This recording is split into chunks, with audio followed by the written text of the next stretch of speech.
The living room of the Blackwood mansion gleamed with expensive marble and towering windows, yet it felt colder than the rain pounding outside.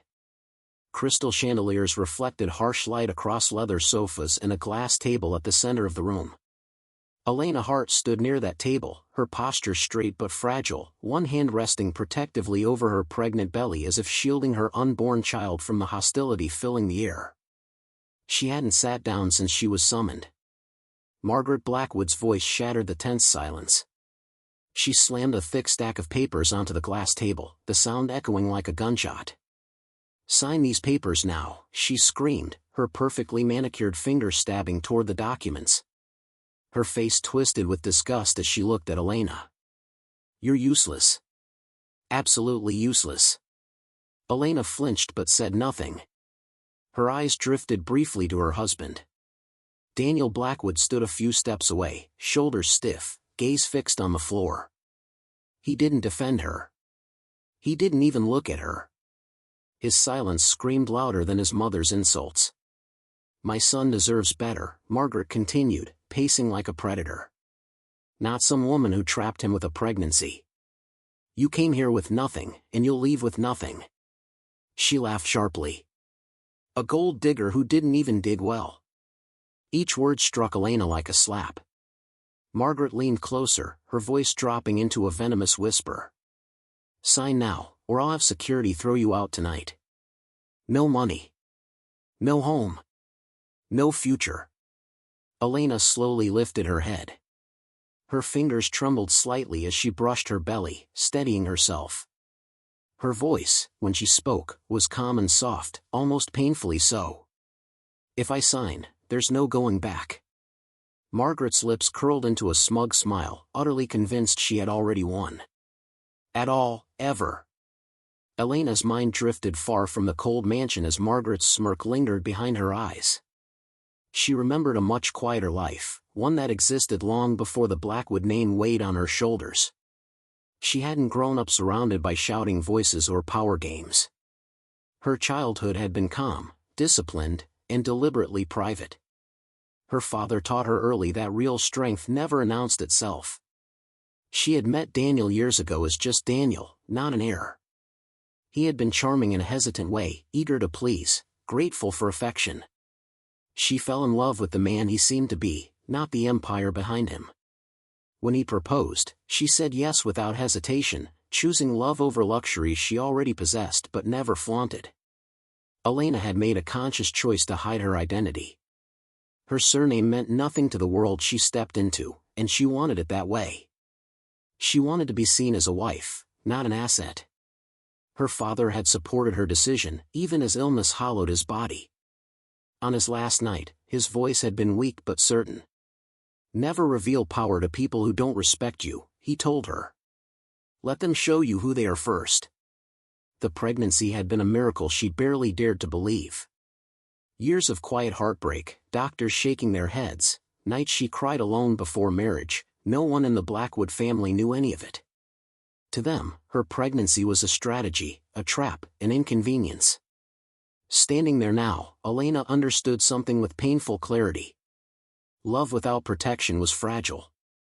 Silence had been her shield, patience her armor. And though she looked small and cornered, she was not unprepared. She lowered her gaze again, not in defeat, but in resolve, as the life inside her reminded her why she would endure this moment without breaking. Margaret Blackwood had built her entire identity on the family name, and she wielded it like a weapon.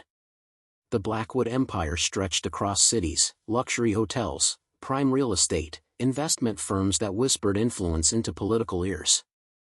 To Margaret, power wasn't just money, it was control, and she had ruled her household with it for decades. She had never liked Elena from the beginning. Elena was too quiet, too composed, too unreadable. Margaret preferred women she could intimidate or mold, and Elena did neither.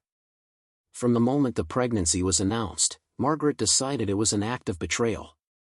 In her mind, no woman entered the Blackwood family without an agenda. "She planned this," Margaret had told anyone who would listen. "She trapped my son." The idea comforted her because it preserved her belief that nothing ever happened beyond her control. Daniel, raised under his mother's shadow, had learned early that resistance only brought punishment. He had watched his father disappear into silence years ago, a man physically present but emotionally erased. Without realizing it, Daniel had inherited the same survival instinct. He stayed quiet. He stayed obedient.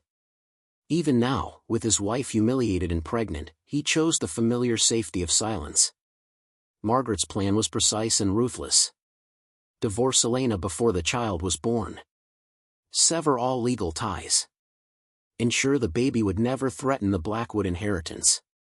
The lawyers she hired were the best money could buy, and they assured her the documents were airtight. Every clause favored her son. Every line stripped Elena of rights, dignity, and security. As Margaret stood there, watching Elena, she felt triumphant. She truly believed she was removing a parasite from her family legacy. In her mind, this was not cruelty, it was preservation. And that certainty made her blind, deaf, and dangerously overconfident. Elena stepped closer to the glass table when Margaret shoved the papers toward her. The documents slid smoothly, stopping just inches from her fingers. For a moment, the room fell into a tense, expectant silence, broken only by the faint ticking of a designer clock on the wall. Margaret watched her like a judge waiting for a confession. "Go on," Margaret said coldly. "We don't have all day." Elena picked up the pen. It felt heavier than it should have, not because of fear, but because of what it symbolized. Daniel finally looked up then, his eyes flickering with something like regret, but he still didn't speak. Elena didn't look at him. She had already accepted his choice. She read the first page slowly, then the next, her expression unchanged. Margaret scoffed. "Don't pretend you understand legal language. Just sign." Elena lowered herself into the chair, careful of her belly, and placed the papers flat. Her hand didn't shake as she signed her name, once, twice, exactly where indicated. The scratching sound of ink against paper felt deafening. When she finished, she capped the pen neatly and set it down. Margaret exhaled in satisfaction. "Good," she said. "Security will escort you out. You can collect your things later, if there's anything worth collecting." Elena stood. She walked toward the door, then paused, her hand resting on the handle. Without turning around, she spoke quietly, her voice steady but unmistakably clear. "You should have read the fine print," she said. "Especially Schedule C." Margaret laughed sharply. "Don't be ridiculous." Elena opened the door. Cool air rushed in, brushing her face as she stepped into the hallway. She didn't look back. The door closed softly behind her, sealing a moment everyone in that room believed was her ending. They were wrong. The first call came less than an hour later, while Margaret was pouring herself a celebratory drink. Her lawyer's voice, usually smooth and confident, sounded tight. He asked if she had a moment. Annoyed, she snapped that of course she did.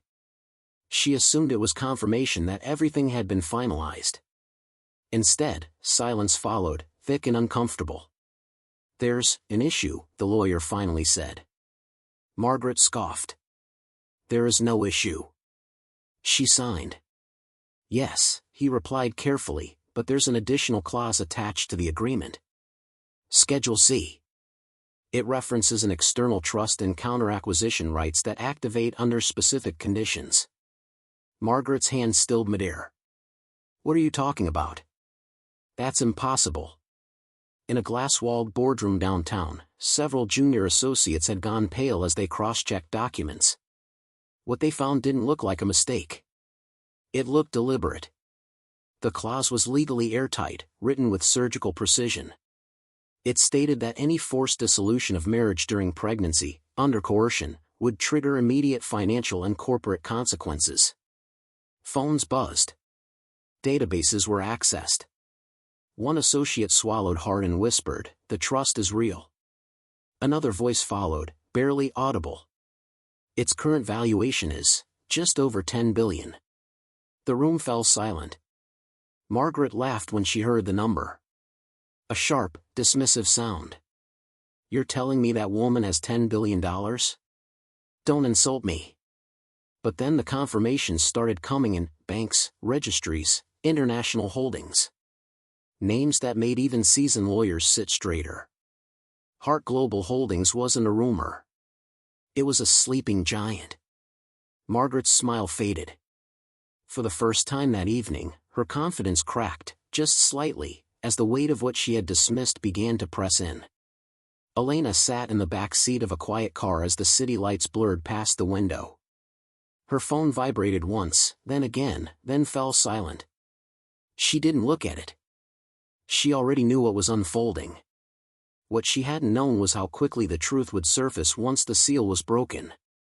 Years earlier, her father had built Hart Global Holdings with ruthless intelligence and absolute foresight.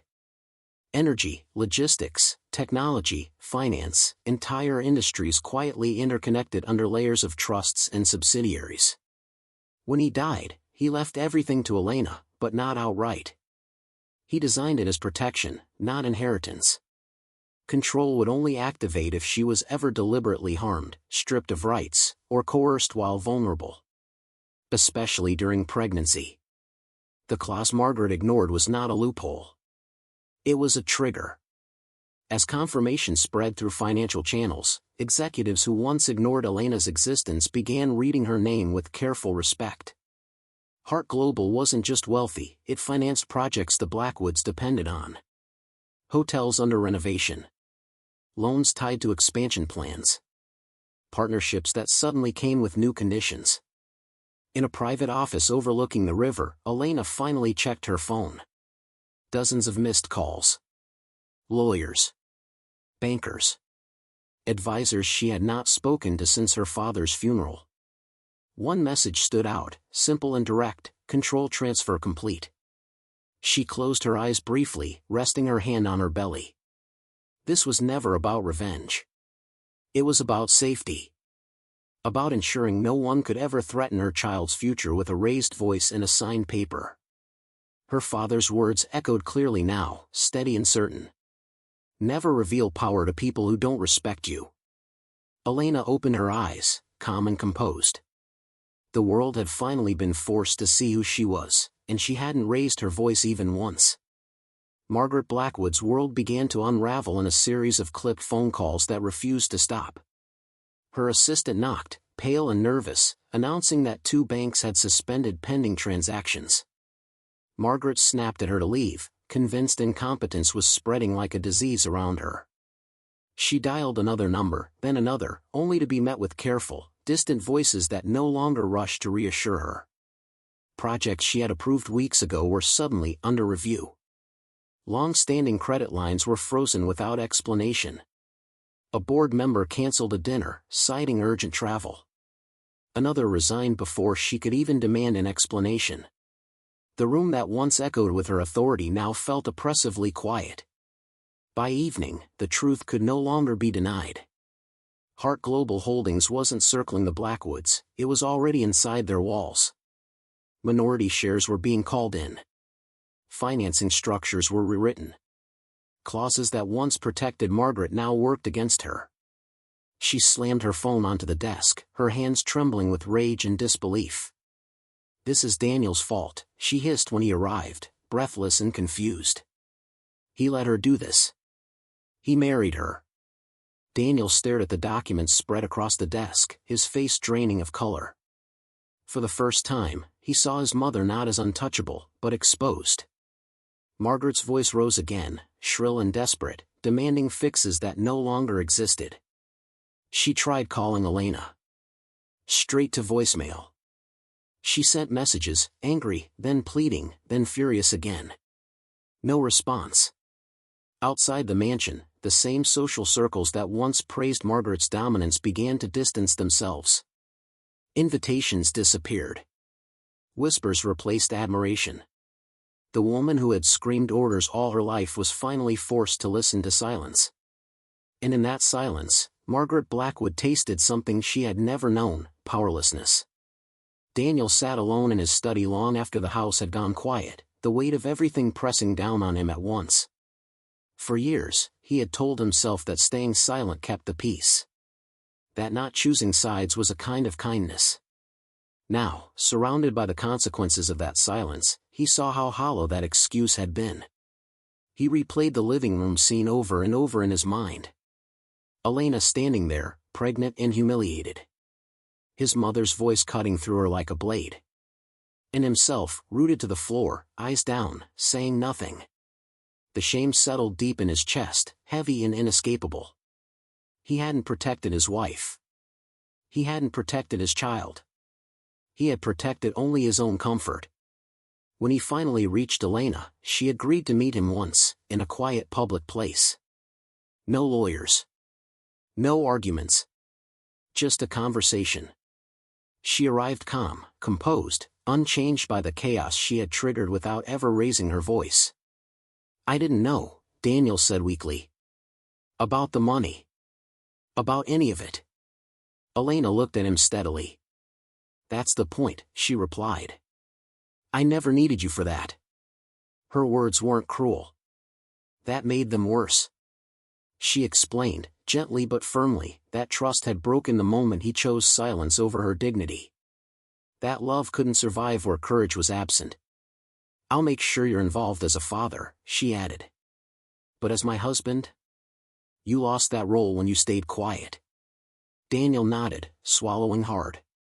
As she stood to leave, he realized the truth too late. He hadn't lost her because of power or wealth. He had lost her because he failed to stand beside her when it mattered most. The news hit social media and financial outlets within hours. Headlines flashed across screens: Hart Global acquires controlling interest in Blackwood Holdings, and pregnant wife becomes billionaire strategist overnight. Analysts dissected every move, comparing the sudden shift to a calculated corporate coup, unaware of the personal drama behind it. Margaret Blackwood's calls went unanswered as journalists and bankers alike sought statements from the family. Her empire, once untouchable, now appeared vulnerable under the scrutiny of Hart Global's holdings. Invitations to elite events quietly disappeared from her calendar. Longtime acquaintances offered polite smiles but kept conversations brief, their loyalty quietly shifting toward Elena. Corporate insiders who had long dismissed Elena as a minor player scrambled to understand the implications. Meetings once dictated by Margaret now involved Hart Global executives who had immediate influence over Blackwood finances. Projects stalled, expansions delayed, and long-term contracts renegotiated.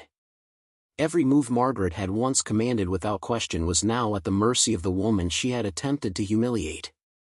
Socially, Margaret became a cautionary tale whispered among high society circles. She underestimated the quiet ones, friends muttered, shaking their heads. Her reputation, built on fear and dominance, was replaced by ridicule and disbelief. The power she once wielded like a weapon had been turned against her, and she had no means to fight back. Meanwhile, Elena's name soared, no longer associated with subservience but with strategy, intelligence, and unshakable resolve. Media portrayed her as a woman who had been pushed to the brink and emerged victorious, a symbol of courage and justice. She had turned humiliation into empowerment, ensuring that her dignity, and her child's future, remained untouchable. For Margaret, there was no recovery. Her influence crumbled, her authority questioned, and her social circle diminished. The world that once bent to her will now recognize Elena as the true power player, and Margaret was forced to watch from the sidelines. The morning sunlight poured through wide, airy windows as Elena moved quietly around her new home, unpacking boxes and arranging the nursery. The scent of fresh paint mixed with the faint aroma of blooming lilies on the windowsill. Everything was calm, deliberate, and peaceful, a stark contrast to the storm she had left behind in the Blackwood mansion.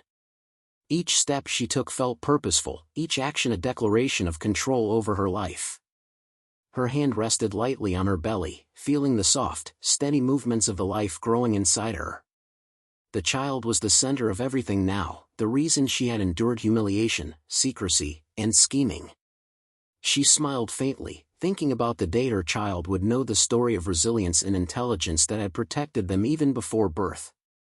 No raised voices, no fear, no threat could touch this sanctuary she had created. Documents lay neatly stacked on her desk, not divorce papers, not threats, but blueprints for expansion, plans for new investments, and letters from allies who respected her intellect and vision. She signed each one with calm precision, a gentle tap of the pen echoing authority without a sound. The world had tried to intimidate her, but she wielded power quietly, confidently, without the need for screaming or intimidation. Elena paused by the nursery window, gazing at the sky turning soft shades of pink and gold. She thought about Margaret, about Daniel, about the chaos that had once consumed her life. And she realized she felt no bitterness, only clarity and resolve. The storm was over. The battles had been won not with anger but with strategy, patience, and unwavering self-respect. Bending down, she whispered to her unborn child, "No one will ever scream at you to beg, to submit, or to fear. You will grow knowing strength doesn't need to shout." And for the first time in months, Elena allowed herself to breathe fully, to relax, to smile, knowing that she had claimed not only her power but the promise of a life defined by dignity, courage, and love.